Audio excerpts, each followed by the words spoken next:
Federal aviation officials are reducing air traffic across the country as the government shutdown continues. The decision was made to account for government employees working without pay. Our Quad Cities' Riley Hemmer reports air traffic controllers are seeing the biggest impacts of the shutdown. If this thing is dragging on or this government shutdown continues through the holiday season, through Thanksgiving, I shudder to think what the national airspace system is going to look like. Flights across 40 high-volume hubs were reduced by 10% on Friday. It's because most air traffic controllers are showing up to work for no pay. However, there are a small group of them, and we keep hearing about controllers calling in sick, which is really not correct. They're not calling in sick.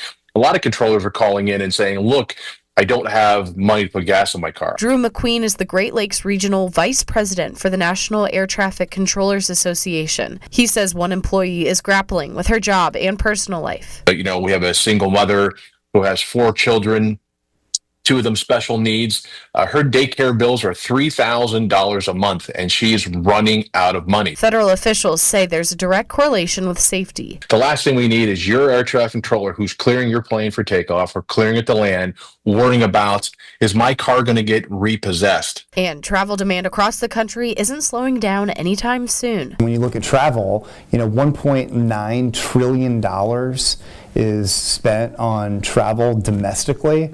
So it has huge kind of broad sweeping implications.